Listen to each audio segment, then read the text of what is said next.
आपने ज़रूर देखा होगा कुछ देशों के नोट बहुत ही सुनद्र और अच्छी क्वालिटी के होते हैं। कुछ प्लास्टिक, जिसे पॉलीमर नोट भी कहते हैं, कि बने होते हैं, जो देखने में काफ़ी आकर्षक होते। तो आपने भी सोचा होगा हमारे देश की सरकार क्यों ऐसे नोट नहीं बनती। अक्सर हम देखते हैं हमारे देश के नोट बहुत जल्दी ख़राब हो जाते हैं और उनके फटने का अलग डर रहता है। चलिए इस बारे में बात करते हैं, बताते हैं कि हमारी सरकार ऐसे नोट क्यों नहीं बनाती। लेकिन उससे पहले मैं आपको उन कुछ देशों की लिस्ट दूंगा जिन्होंने प्लास्टिक नोटों में परिवर्तन किया है या वर्तमान में परिवर्तन कर रहे हैं। Australia, Brunei, Papua New Guinea, Romania, New Zealand, Vietnam, Canada. अब यदि आप ध्यान से देखें तो सभी देशों ने जो परिवर्तन किया है या कर रहे हैं वे या तो बहुत छोटे हैं या उनकी जनसंख्या बहुत कम है या उनकी बड़ी हिस्से की जनसंख्या उनके सीमाओं के कुछ हिस्सों में केंद्रित है। इसलिए उनके लिए प्लास्टिक मुद्रा में परिवर्तन करना अपेक्षाकृत आसान था। अब भारत को देखें, भारत विशाल है और जनसंख्या उसके तो क्या ही कहना। ऐसे नोटों को बनाना काफ़ी महंगा है।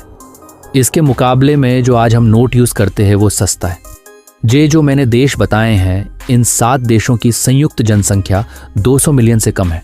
आप गूगल आंकड़े देख सकते हैं। अकेले भारत की जनसंख्या 1.2 बिलियन है।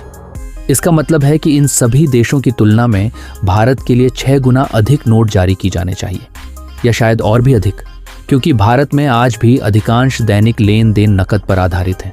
हालांकि आजकल डिजिटल लेन देन भी बहुत लोग यूज़ करते हैं, लेकिन बहुत बड़ा हिस्सा अभी नकदी पर ही निर्भर है। इसलिए विभिन्न कारणों को ध्यान में रखते हुए यह नतीजा है कि यह एक महंगा परिवर्तन होगा। दूसरा कारण है तकनीक। कागज़ और प्लास्टिक नोट एक ही मशीनों से नहीं बनाए जा सकते। इसके लिए नई तकनीक, नकली नोटों से अलग करने के लिए नए सुरक्षा फीचर्स, नई स्याही, कच्चे माल के नए आपूर्तिकर्ता, क्षतिग्रस्त नोटों के संबंध में नई नीतियां और कई और नियम और विनियम आवश्यक होंगे। इंटरनेट सुविधा आम होने के कारण लोग आज डिजिटल ट्रांजिशन को अपना रहे। अगर आपको लगता है मुझसे कुछ रह गया और कोई और भी कारण है तो आप कमेंट में लिख सकते हैं ताकि बाकी लोगों को भी जानकारी हो सके। इसी के साथ बाय बाय। चैनल को सब्सक्राइब करें और लाइक करें। जय हिंद।